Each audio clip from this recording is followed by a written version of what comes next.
Good evening, and it's certainly my pleasure to talk about the heart of a school district, the essential element, what drives all of the programs and all what we do, including, in a very small part, what we've seen tonight. But obviously, there are many more complexities to our school district, as we will talk about. Certainly, the presentation that I will present to you this evening is summarizing the presentations for Mr. Tuttle that has been presented to you in the community over the last several months as we head toward our budget vote day on May 21st.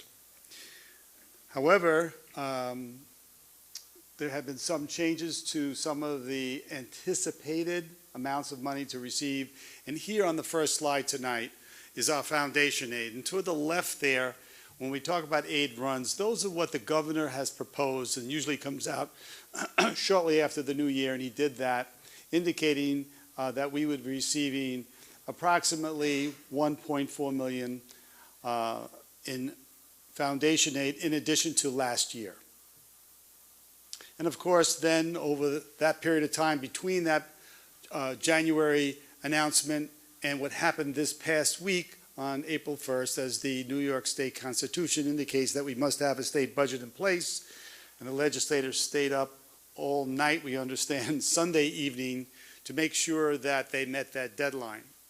And all of the school districts from Buffalo all the way to Montauk Point and all points in between were anxiously awaiting for the legislative adopted budget so that we would hear the final and know the final numbers for state aid. And to our great satisfaction, we received an additional amount of money on the total amount of financial aid in the amount of $5,642,000, which is a total of about $7 million more than we had last year. So in our last presentation, between our expenditures and revenues, you saw a gap of about, in the negative, about $1.7 million. Obviously, with the additional $5 million and such, that has been all erased.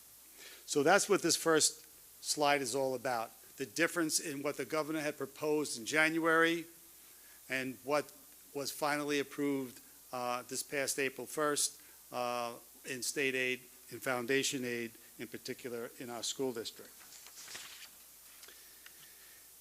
Inside the budget that we are recommending for your adoption, which is scheduled for April the 25th, our next board meeting, we had all of these additional positions in our school district as the needs came forward from our buildings and departments, indicating the increase of enrollment, and also there are some compliance issues. For example, at the high school, as we've been talking about over the last 2 years, there will be increased enrollment of a foreign language teacher for Spanish. More students in foreign language here are opting into that program as they move up in terms of our numbers of enrollment increases from our 2 middle schools. An English teacher, social studies teacher. These are a direct result of increased enrollments. The 2 E&L teachers is an increase in population in that particular need, that we need English as a new language and E&L to be in compliance with the requirements on the Part 154 that has been a regulation, non-mandated, Mr. Gomez, several years back. But still we must adhere to those regulations and be compliant. In the high school, part-time teaching assistants for special ed.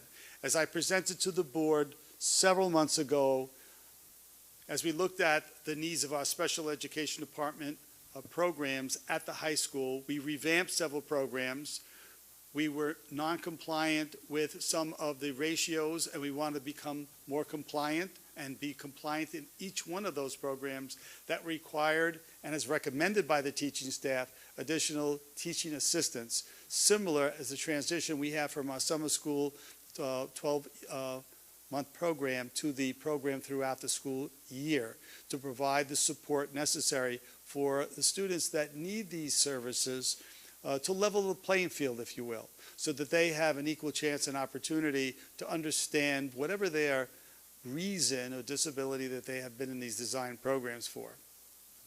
At Twin Towers, they have requested, as a result of the increase at that particular school, the ENL teacher there. Again, compliance issue here.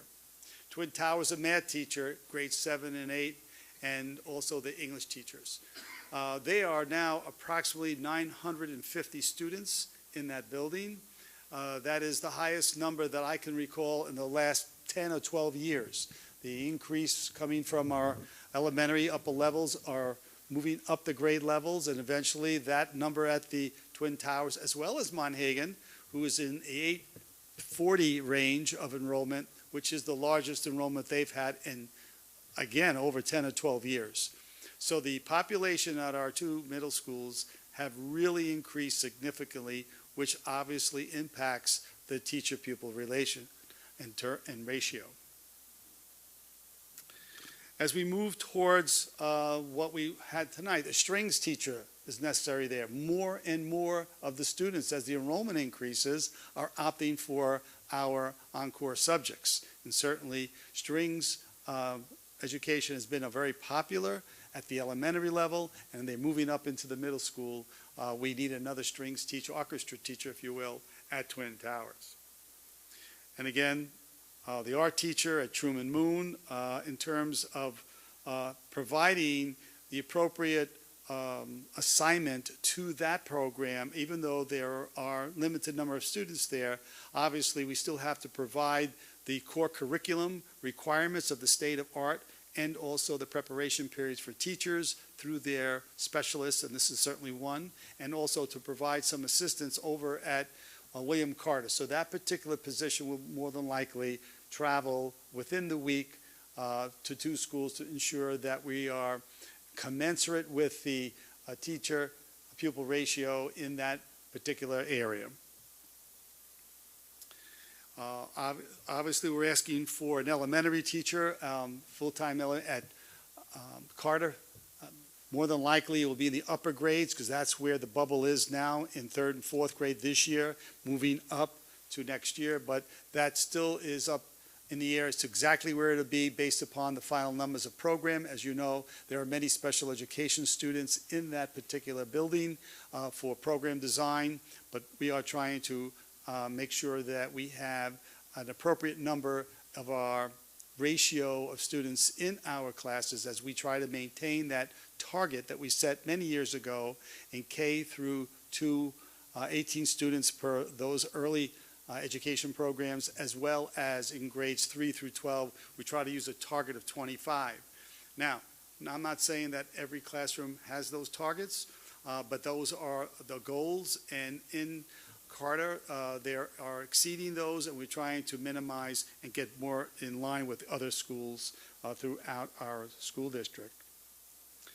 And the remaining positions there, coaches at the Unified Basketball, as you know, we were doing that on a voluntary basis. This has really taken off. This is really geared for our special education students. This is a county-wide participation, and we've held the contest at our school district as well as visited other school districts, in Monroe in particular, where this originated from, and we participated in this, and now we want to make it a formal program with having a varsity and assistant coach in that regard, and I believe those students deserve that. Students asked for, as we try to be very eclectic in all of our approaches, a bowling team. I can't remember if we had a bowling team in our school district. I've been in the district a number of years, and this is an exciting, as bowling appears, and I might get some criticism here, and I wish not to have any cards or letters sent to me. I think bowling is becoming of an interest that once again, as it was maybe in the early 50s and 60s, more schools are having bowling teams, and students are very much asking for this. And again, our engagement mantra is how can we have rich opportunities with having not enough engagement for kids? So we're trying to provide this rich opportunity for there'll be a female as well as a male bowling team, but supervised by one coach. And the security aides, this part-time, they are a 0.5 in each of those two buildings to, again, commence with other buildings in terms of the number of students in those buildings. Both those buildings have large student populations, and the principal administration asked for some additional help, and that's what's up on the board. As you know, the legislator and the governor put money into your school foundation budget, but earmarked special needs for special topics and priorities called community schools funding. We received an increase of $448,000. However, it has to be specifically designed for, in particular, E&L services to offset some of those non-mandated requirements. Also, particularly for mental health, student support, academic support. We use these, you can see here as we move into an arena of trauma and social emotional growth. We, in concert with the administration at the two middle schools, indicated that we're adding a student support counselor. This will not be the traditional school counselor. There are two school counselors in each of the two middle schools. These positions are earmarked primarily and solely for mental health issues and support. This is our addressing in the middle school what we know are key developmental years, key developmental years for our students as they grow. And these are new positions, but this is one of our ways in which we're addressing those needs. To address those needs, wait, just go back, right. Maple Hill, Carter, and Presidential, an additional crisis interventionist. So much of the time that students are not on task are as a result of social emotional needs. And we are actively participating in giving these students, through these support personnel positions, that support that they need to get them back in the classroom. So many of the children come from traumatic experiences. We talked about that over the course of the school year in terms of what causes trauma. We have over now 450 students homeless in our school district. That's very traumatic. 450 students of our students are homeless in our school district. All right, that's just one, but we talk about what is going on in the home, what is going on, let's say the loss of a loved one, incarceration. There are many issues that affect the students' cognitive abilities in terms of their interest in the lessons at hand. We're trying to intervene. These are interventionists, and that they're every day on duty to address that need.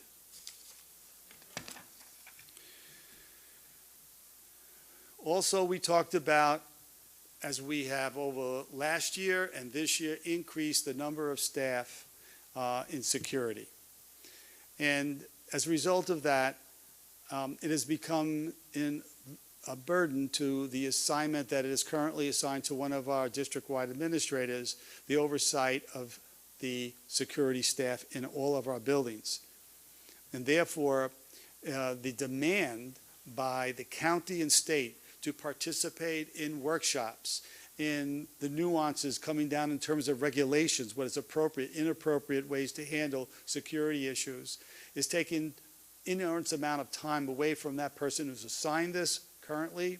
And I know many of the largest school districts have this position, and we want to reinstall this position as Director of Security so that they can be better provided with professional development, with a person who is up to date on all of the issues regarding security in our school district. The building condition survey is a mandated but funded by the state. Every 5 years we are required to have a survey of all of our buildings in terms of structure, the doors, the windows, roofs, all appropriate. It comes every 5 years. We're up for that, and that will be the cost, $348,000 and change for that mandated survey. The other issues are new gas pump, elevator repair, high school, in the athletics department, and presidential. That is to be compliant with the new laws regarding ADA in terms of the length of time those doors stay open for people who are in need of, like a wheelchair going into the elevator. So although both are relatively new, machines, the fact that we need to be more compliant, and we want to address that in each of the two buildings to be compliant.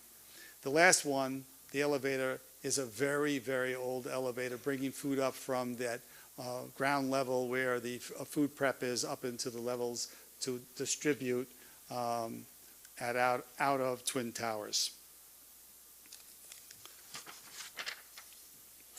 Okay, so now we get to the proposed budget summary. Over the course, as you know, he went over, Mr. Tuttle, the administration, the program, capital, benefits, et cetera, et cetera, et cetera. So if you look over to the increase or decrease percentage change of each one of those line items, you see a very minimal increase in most of those items in the administrative budget.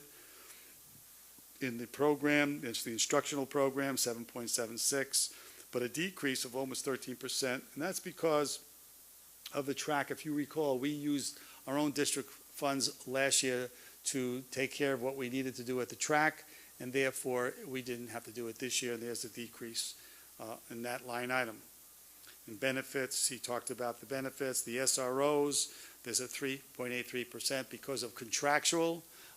We are required to meet as our covenant with both the town of Walk Hill and Middletown, City of Middletown, to meet the contractual increases to that staff that come in, and which has been very successful, as you know, in our school. So we have a 2.72 increase from last year's budget to this year's budget. That's a budget to budget, you hear, increase, 2.72. So now we get to probably one of the most important slides for the entire community. Our total budget is $195,133,000. However, our budget increase, all right, is 2.72. Now, the 2% tax cap, the 2% tax cap, in terms of what occurs to the tax levy as a result of the prescribed New York State formula to derive at how much can a school district increase their tax levy, is in our tax levy cap would be 2.38% to the tax levy. That's, people say, well, that's over the 2% cap. But there's a formula to the 2% cap, and that formula indicates that we can raise the tax levy to 2.38%. But based upon sharp pencils and looking at every item and scrutinize the necessity of all of the line items from all of the components to the budget, including everything that I demonstrated tonight, what we are proposing for in terms of full-time employees, equipment, etc. Everything that was up there that was presented. The tax levy increase is 1%. 1% tax levy increase. The actual amount, I know, I wish there was more people in the audience that night. I know. This is an exciting evening for the Middletown and Large City School District. There's no question about it. Tax levy increase in terms of the dollars, what actually the community would have to pay toward that 1% is $758,000. 1%. 1% increase. So the total non-aid amount to the $195 million is $76,637,772. That's the total amount of the 1%. So what our share is, and then the other amounts to the 195 is all state aid. 1%. Now, if you recall, as we do here in central office, you gave us those marching orders ranging from 2.38 all the way down. I think the lowest that you wanted to see was 1.84. And we took that to heart, and we were able to come up with a 1% tax levy increase. 1%. Oh, there it is again, 1%. Okay.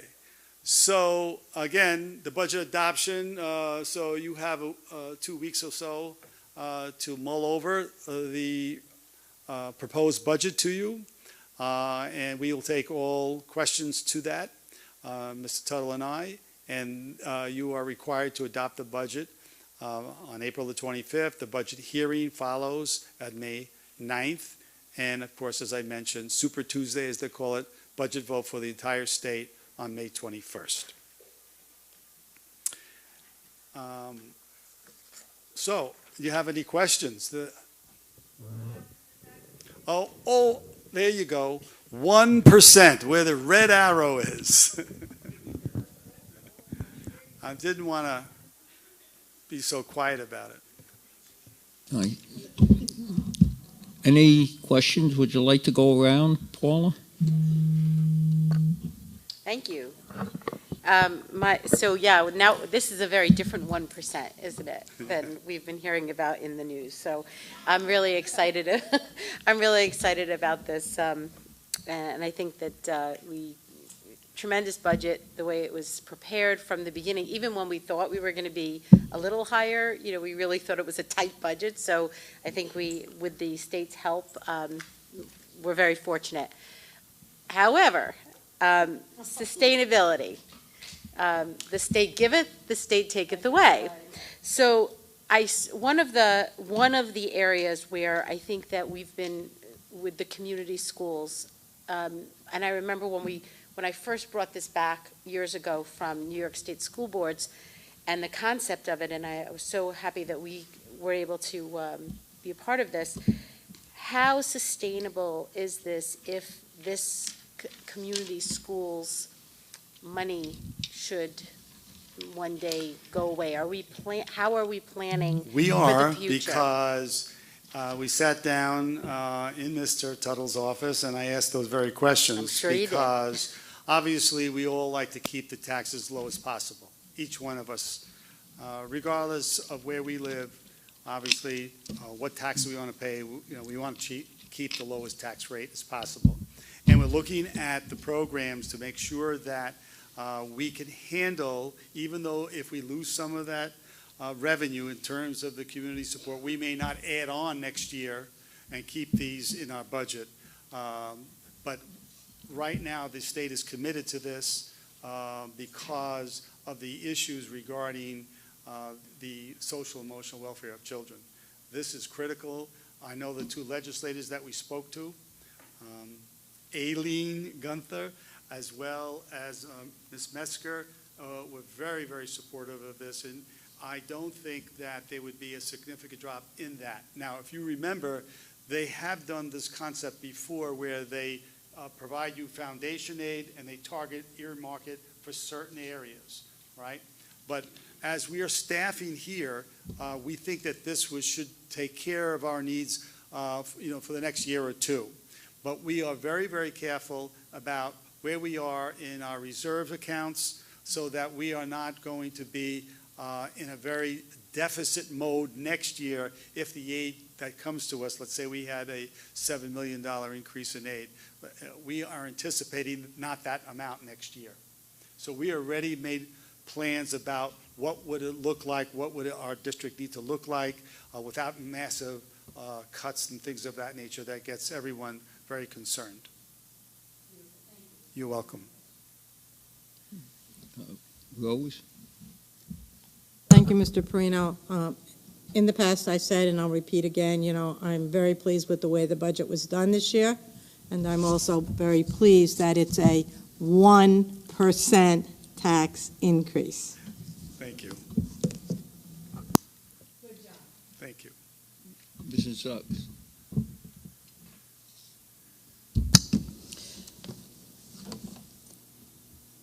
So I just have one question, which is not really a question, it's a statement, because when we use the word increase, Yes. and we say 1% increase, are we Good point. are we saying that we're increasing on top of what we had from last year? Correct. Okay, so that's all I wanted to know. Yes. Thank you. But remember, as I mentioned, it's important to know, your question is a fair question, and it illuminates for some people who may be asking these questions. Fine. The fact is that under the law, we cannot raise more than a 2% tax cap. Now, that tax cap, as Mr. Tuttle explained, has several different components of how to arrive at that formula.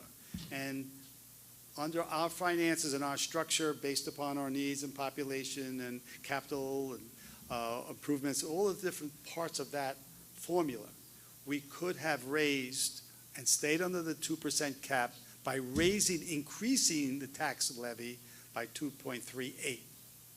So even though the 2% cap allows us to go higher than a 2% tax levy because of the formula, for us, every district would be different in terms of what will come out on the outcome of that 2% cap, because their formula inputs are going to be all different than ours. And I agree. I think a lot of people are still going to be happy when they open up their tax forms this year, and they'll be relieved. It's still going to feel good. Absolutely. But just to still know, okay, it's 1% on top of what I paid last year, and that's just Correct. plain English. That is true. That's Right. Now, Yes, that's what I just right, I was thinking you were going to ask a different question. Will everyone's taxes increase only by 1%? And the answer is no to that, because now this gets more complicated beyond the scope of this Board of Education. okay. It's called equalization rates. That's the value that's set by each taxing entity in terms of real estate. So Middletown City, Town of Walk Hill, all of these different taxing entities have what they value the properties, the value of their properties. And that's all up to them, not us. So we can't control. That's why some people say, well, why did Middletown's residents pay less this year than Walk Hill? And then next 1 year, remember Mr. Estrada, who's a Walk Hill, say, Walk Hill's this less. Yeah, and it depends on how close you are to the school and year to year. And that has to do about the equalization rates. But This is saying that to fund our 195 million plus, right, from the state aid, the results between the state aid and what we need to run the program, right, we only need to increase our taxes by 1% to close that gap, because our revenues and expenditures have to equal. okay, on top of what we already had from last year. Correct. Well, because last year's budget was less than 195. For example, all the contracts, there's 9 contracts in our school district. There's increases in salaries. Lighting costs go up. Gasoline goes up. Supplies go up. The cost of running the school, just like our homes, are more expensive this year than last year. So that's why employees have, salary increases to offset those for most people. So the fact of the matter is that if in fact that we receive less money and we didn't have the ability to increase the taxes to close that gap, that's when there's a revision to the programs that could be offered. And when we say programs in instructional delivery, it means loss of staff. It could be teaching staff, administrative staff, building and ground staff, nurses, et cetera, and that's when it becomes very difficult for boards of education. When that occurred probably about 7 or 8 years ago, right? And if you remember, the Board of Education, to your credit, decided not to touch the instructional program for the children, and we paired other programs in our staff, as other districts had to make other difficult decisions. And remember, every district's different, their revenues, their expenditures are all different, their priorities are different. I'm not saying better than ours, they're just different. I believe we've done well, and 2 weeks ago, we were looking at 2%, and this week we're looking at 1%. That wasn't, I was not saying that we're doing bad. I just wanted to be clear on how it actually calculated in the full I can assure scope all of of things. those watching and those may not are asking those same questions. Thank you so much for the clarification. You're welcome. Mrs. Hunt? Thank you for those comments. Mr. Cosenzo, did you break away from those norms yet that you've been reading and studying? And we're following all the norms this evening, correct? Right. I don't have a question, but maybe just a couple of statements. This is the 8th budget I've been involved with, and what I learned a long time ago is that this is like a template for the coming years, and there are warnings and what have you inside this budget that we're going to have to look at next year. And one of the ones that strikes me is the additional budget considerations, where you're telling us we had to hire additional teachers at Twin Towers because of the increased enrollment. Where are those kids going? They're coming here to the high school, which is overcrowded, well, close to overcrowded at this point. What happens then? So that sets the stage, for next year's budget. Well, as you see, in this year's budget, we added those positions, right? With the anticipation of those, remember, you have 2 large 8th grades moving to 9th grade, right? And we believe that the needs here will take care of not only next year and the year after. So that was part of what Mrs. Blumenau's question was in my response to her. Are we taking care of next year? Because this budget, believe it or not, was built on that eyesight for next year, Right. so that we're not caught short. So if in fact that, and maybe in year 3, the additional FTEs that were added to the high school now, we'll address it then. And obviously, we'll look at next year for that 3rd year. So the FTEs is one part of the problem, but it's where to put these kids. I don't want to open that Pandora's box at this time, but Well, remember, that was a question at the board regarding the increased enrollment. As we're not increasing classrooms, we are increasing available space for their lunch periods. Right. And as I explained then, and be more than pleased to explain it again, the fact that the teacher in our high school has a 9-period day. They teach 5 periods. That means that those classrooms are not with that teacher for 4 periods, so that we can handle the amount of enrollment coming in based upon the availability of those rooms not being taught at that particular time. right, very creative. And the last part is on the additional budget considerations, the gas pumps as Board of Education. I think the public should know the Board of Ed has no access to those gas pumps. That is correct. Thank you. Nor does central administration. Good point, right? Those are for the vehicles that remove our snow, cut our grass, et cetera, all of the maintenance, all out of Mr. Scott's department, et cetera, the courier, all of the district business, not the Board of Education vehicles, not the central administration, certainly not the superintendent, et cetera, et cetera. Yeah. 30 trucks. Wow. And again, for the 8th time, this administration does incredible work on this budget. I know it's incredibly time-consuming on top of everything else you have to do, and you nail it year after year. And I don't want to jinx it, but we pass every budget year after year, and this is why. And again, thank you for your hard work. Thank you. We appreciate your comments. Thank you. Mr. Gomez, I know you'll have some words of wisdom here. Go right ahead. First, let me begin by congratulating Mr. Del Moro and Mr. Tuttle for their outstanding work as a parent and as a resident or homeowner here in Middletown. I could say you've done a great job as being prudent stewards of the taxpayers' dollars, making sure that our taxes are low, and using them in a way that invests in my children and our children's future. And with appreciation for the heart for the great work in that area. Thank you. And I guess I want to pick up along the line of Ms. Blumenau's questions. The governor, prior to the legislature approving the budget, did give a forecast to the future that's concerning. He mentioned that as of this year, there was a 2.3 million shortfall. And he was able to, and I will agree with him, attribute it to the pattern or the approach New York State has taken when it comes to its tax policy, even though the legislature didn't address maybe changing that over or excessive taxation.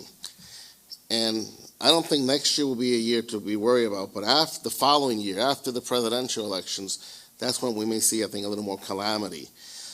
As part of our preparation for the future, is the school district looking to continue to make our already sound reserve fund stronger so that we come to that point and we're in the midst of a storm, we will be able to keep ourselves firm and keep all these great additions we're adding to especially in the area of learning. It's an excellent question, and I know another board member asked the same question. I can't tell you how many times Mr. Tuttle and I sat down in working over every line item that has been presented over the last several months, that very question. And it came again when on Tuesday, when we were alerted to the $5 million increase in state aid. Because you become elated, and we want to thank the legislator for being very mindful of our needs. Obviously, they took a very different approach, in my view, this year in how they allocated money. To answer your question about, I can only conjecture as to why we were such a positive recipient. If you looked at how they allocated the state aid, the legislator, each district was looked at very individually, and there were pluses and minuses up and down many of the school districts. So I think they made a prioritization as to what districts needed. Obviously, I can't speak for any legislator with specificity as to their rationale. I would be very presumptuous to do that. But we know that we've been talking about that we owed money, or the state owed us money for many, many years, and a way in which they are beginning to compensate for that, I think, based upon our student population. Again, we are one of the few districts in the Hudson Valley with increased enrollment, and I do think that is a contributing factor to people want to come into this particular school district because of the school district, affordable housing, and the initiatives put out by our mayor. I think all of these are contributing factors.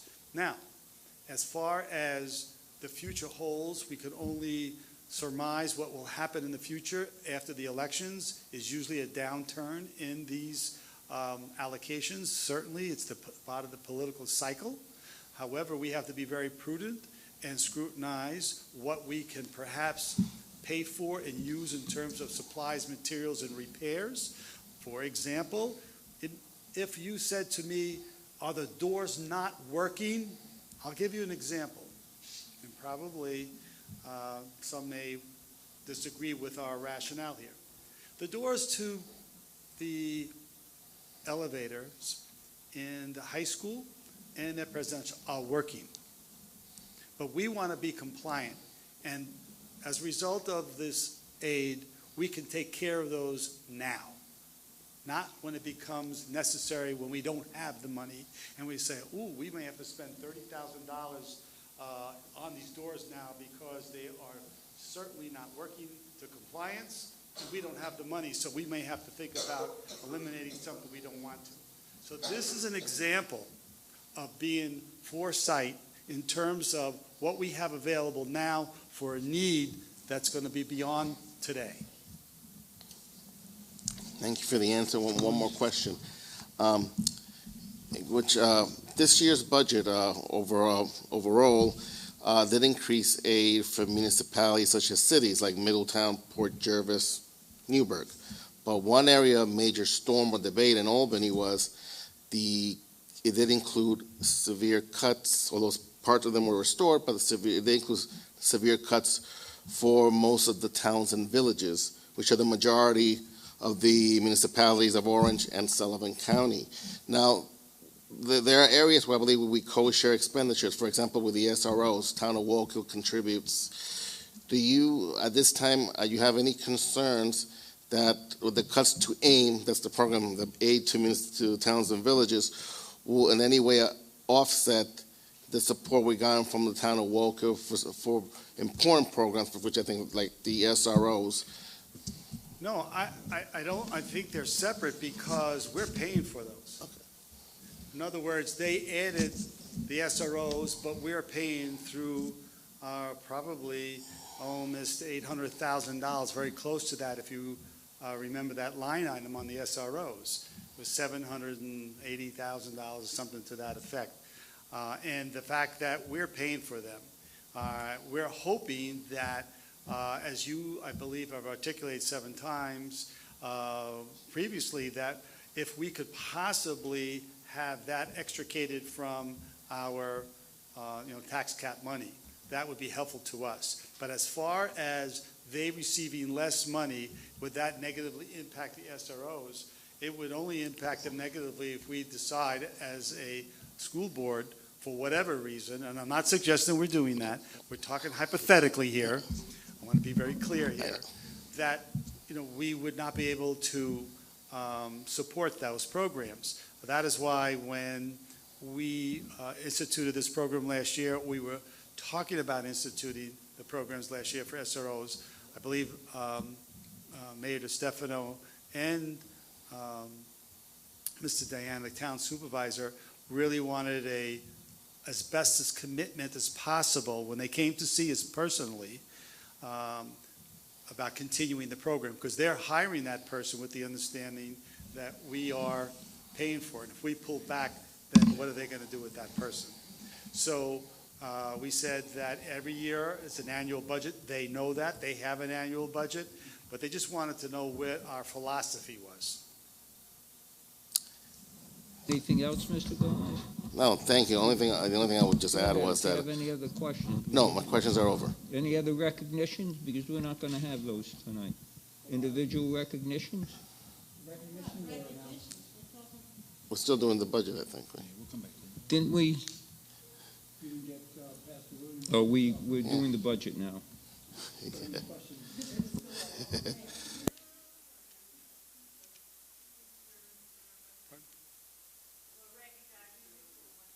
Bishop Williams, go ahead. As always, when it gets this late, most of my colleagues have already asked most of the pertinent questions, and you guys have always done a fantastic job. I don't think that we have experienced this type of tax levy I don't remember when, and so with a budget increase of 2.72%, and to have a tax levy increase of 1%, I think is tremendous for the public. The reality of it is that there has to be some kind of tax levy if we are to maintain, even going back to what Mr. Gomez was talking about, maintain our strength as it relates to our reserves and things of that nature going forward in the future. Whatever we anticipate for the next couple of years, and here's a true statement. We've been forecasting. We always forecast 5 years out ahead of time. So we have a good idea of what we're facing. We got a good idea of what the trends are. And I think that this budget is reflective of that. The things that are highlighted in this budget, even when it comes to the all of the positions that we're putting in place, as you stated earlier, the community school funding to bring in the necessary positions of crisis interventionists, the necessary positions of student support counselors. I mean, these are all things that are vital to this particular day and age, and many of the things that, because I think that when I begin to look at it and I sit back, the education of our children is not just wrapped up in just sitting back and educating them as far as numbers and as far as reading and everything. We've got to provide them with the atmosphere for them to be able to learn and to grow and so you guys have done such a fantastic job year after year. I really don't have you've answered any of the questions that I might have had through my fellow board members. But I do want to congratulate you again on such a fine job in doing this. I'm interested. I'm really excited and interested to see how the public responds to this. I think that it's going to be a very positive response. Every school district has a motto, an epitaph that they want to follow. Our mindset is every child, every day. What does that mean? It means that we are really looking at the total child, not only on the cognitive side of reading and analyzing text and doing mathematical equations and numbers and number sequences and comprehension. Excellent points that you bring up in terms of the necessity of that, get our children ready technology-wise, etc. But is that really going to happen when we're looking at and focusing on the affective domain of children? The social emotional growth, the health, the mental health growth, They go hand in hand. And as society becomes, with more complex issues, we would be remiss if school districts are not responding to that, because school districts are microcosms of society. There's no other way to describe them other than that. And we would be remiss in not moving forward and being progressive, as this school district has for a number of years and will continue to be, looking at the total child. Whether we are expanding our academic programs and adding new college courses on one end, and remediation and interventions of children who come through our doors. We love every child that comes there. Regardless of what they come with inside, they will be treated with respect and with the intention to educate them. Absolutely. Well, thank you again.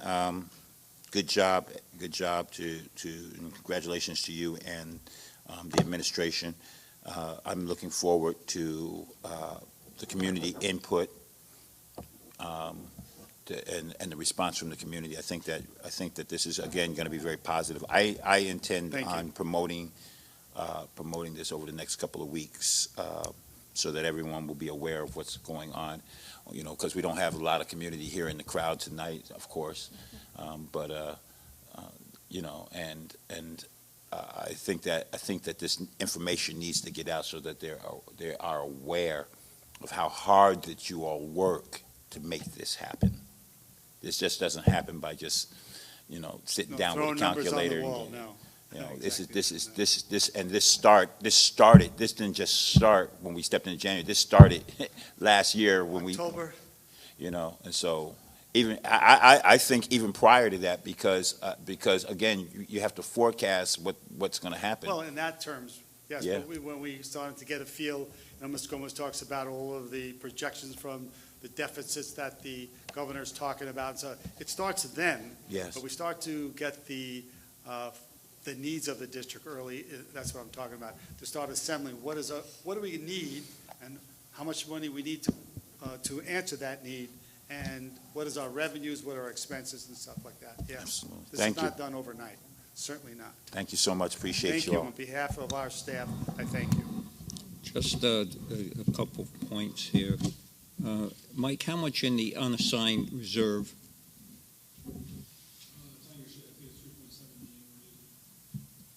Is that what, in terms of this budget, Unassigned reserve? that we're attributing to this budget? Or total? No, just total. Oh.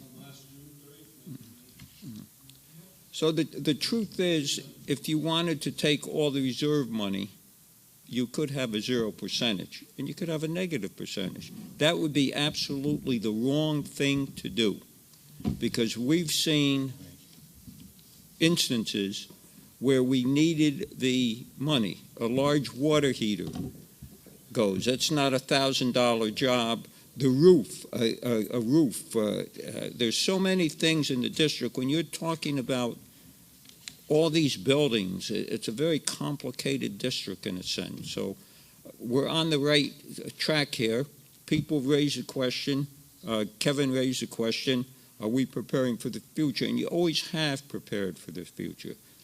Absolutely. I received a call, I don't know, maybe 4:30 in the morning from Mr. Scott, that there was no heat in the building at the high Exactly. school, and there was issues there, and we had to have emergency people come in and take care of the heat in the dead of winter. You have your two roofs. You can anticipate when you build this budget what's going to happen in November Exactly. or January of 2020 in terms of a need of a building. A water heater going, a chiller going for air conditioning in one of the buildings, whatever it may be, you need to have those reserve funds to work immediately on an emergency basis to take care of issues. You know, the reserves affect our bond ratings too, our Moody bond ratings, and we have one of the highest bond ratings. So you've done an excellent job on this. If the community doesn't care for this budget, they're not going to care for any budget with a 1% increase. You're getting a lot for very, very little. Now, as you mentioned, the bit of a wrinkle here is, number one, the equalization rate. And with the state down, according to the governor, $2.2 billion, we've seen years where they've taken the money back. I remember that, and there's a certain term for it, which I've forgotten. Whatever. It sounds kind of accurate. But I don't think that's going to happen this year. No, we don't anticipate, there's no indications at this time that would happen. What can happen months from now, don't know. However, that would be disastrous not only for our school district, but all the school districts, but we're concerned about ours. Obviously, we would look at it. If that should happen, we would have to address it in a professional way, and we would go into the think tank of how to address that. But there's no indications from any legislator or even the governor for himself to indicate that. All the legislators seem to think that this is the education budget is one of the highlights of the They're general all touting budget. it. So, again, good job, and I'm through. Now we have another capital budget presentation, do we not? I will be brief as possible.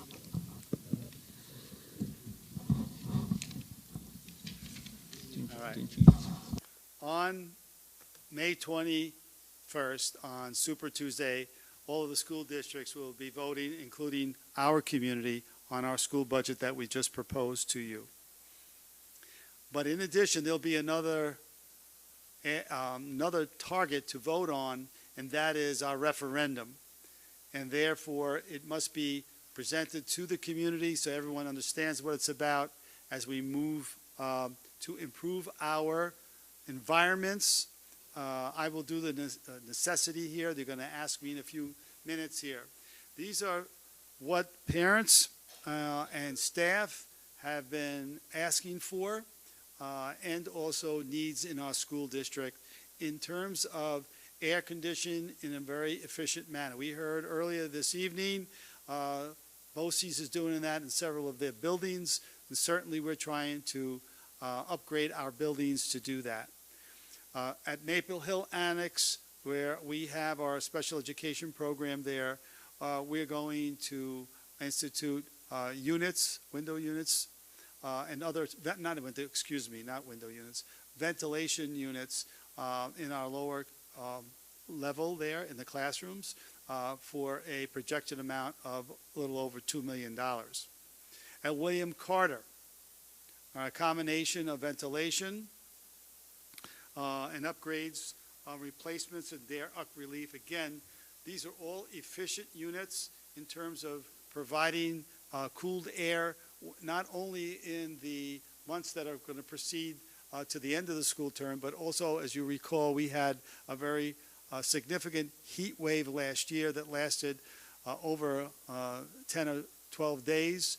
But also this provides clean air, refreshing air inside the classroom, because when it is hot, beyond reasonable levels, students and staff have a very difficult time doing their particular needs. One, the teacher teaching and students learning. They're thinking about the heat, drinking water, et cetera, et cetera. At Maple Hill, that building is air-cooled. However, one of the chillers needs to be replaced. And the Middletown High School, I think all of the students and those who have gone through there on that third floor in the Vivaldi wing there indicate the absolute necessity to have cooled air ventilation in our particular classrooms there, so teachers can do what they are hired to do, what they're passionate to do, and that's teach and not worry about students leaving for water every 2 seconds with classroom disruptions. So we're trying to improve the instructional programs by improving the environments, all right? And the total of all of these additions in this referendum is $9,500,000. So, again, how are we going to pay for this? Well, as a result of air conditioning, the state allows 95% to be aidable. 95% of that amount is aidable based upon our formula on state aid. So state aid payments over 15 years, all right, is $10,937,000. So obviously we get that over 15 years, we'd have to borrow money, right? We're going to use capital reserve, right? So with the successful vote on May 21st, I'm going to, on the next slide, show you how much this is going to cost our community. The total project, $9.5 million, and the borrowing the money, right, because when you borrow money, it has a cost to it, interest, is $12 million. Our state aid on $12,261,000 is $10,937,000. Uh-oh, we're short $1,324,329. That means that we're going to have to pay for that out of district funds or levy on the taxpayer. But we have capital reserves of more than what we need, of $1,400,000. That means that this project, totaling $12 million and change with interest, is absolutely, I'll say it as many times as you ask me, no increase to the taxpayer as a result of this project. Matter of fact, we'll be saving $75,000 over that period of time. All right? So we are saving $75,000 over the the course of the loan over the 15 years. Now, again, the project costs $12 million and change. We get $10 million and so from aid, because it's 95% aidable, and we are $1,324,000 and change short. But because of our fiduciary prudence and using our capital reserve of $1,400,000, there'll be absolutely no cost to the taxpayer as a result of this referendum. Zero. And matter of fact, we'll be saving $75,000 over the course of 15 years. That sounds like new math. New math. There you go, Mrs. Blumenau. All right. So there'll be two referendums on the budget. One is the total school budget for the school year of $195 million, which we talked about. That will only be a 1% tax increase. And the other referendum, separate from the school budget referendum, in which we're asking taxpayers to read and vote on, will be no tax increase with a favorable tax approval, not a tax, but a favorable vote on that referendum. No tax increase as a result of that referendum. I'll entertain any questions from the board about the referendum.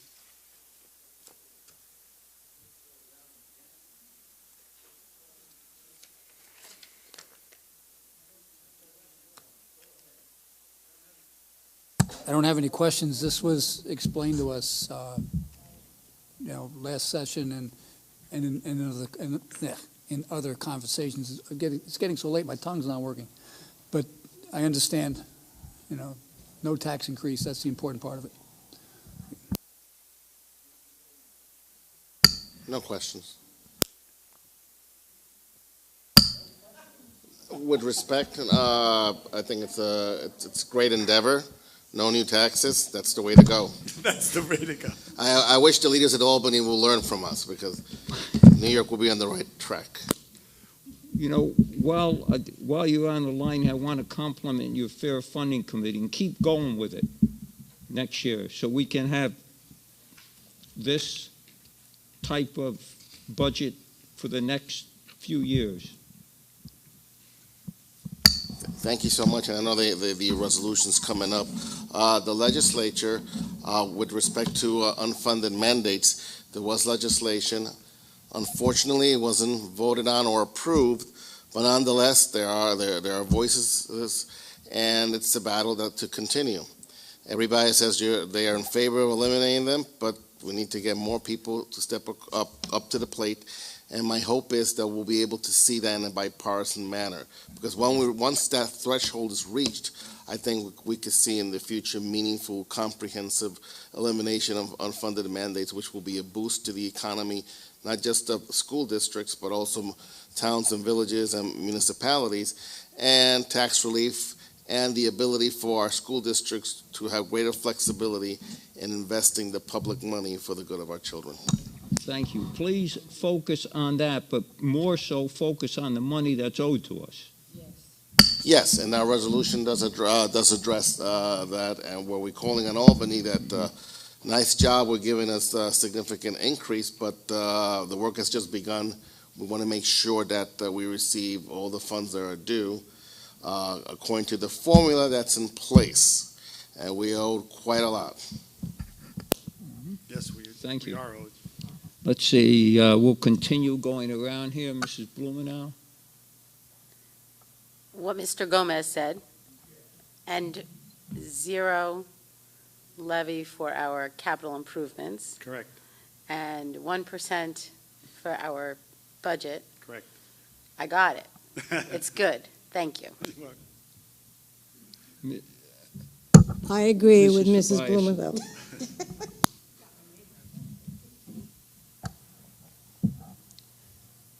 Done? Mrs. Zucks? I am so happy that we're coming to the end of this. But the other thing is, you guys do a great job. You really do a good job.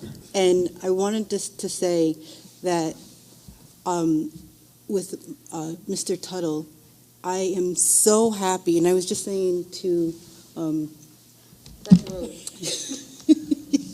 yes, I don't mean to be laughing, but that we are very lucky as a district to have you, and that you do an excellent job.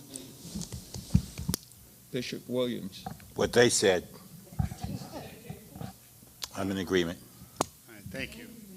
Thank you.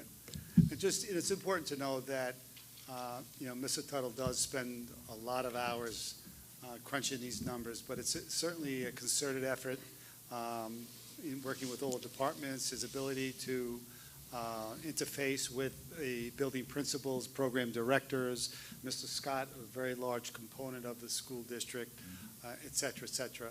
And we take our work with a passion of love for the kids and to keep moving seriously. I don't want to sound Pollyanna here or anything, but the fact of the matter is that it is a labor of love, and we take it seriously, very seriously, and we're constantly looking to make sure that we're not putting ourselves, jeopardizing ourselves in a negative position in the following years because of a good year this year.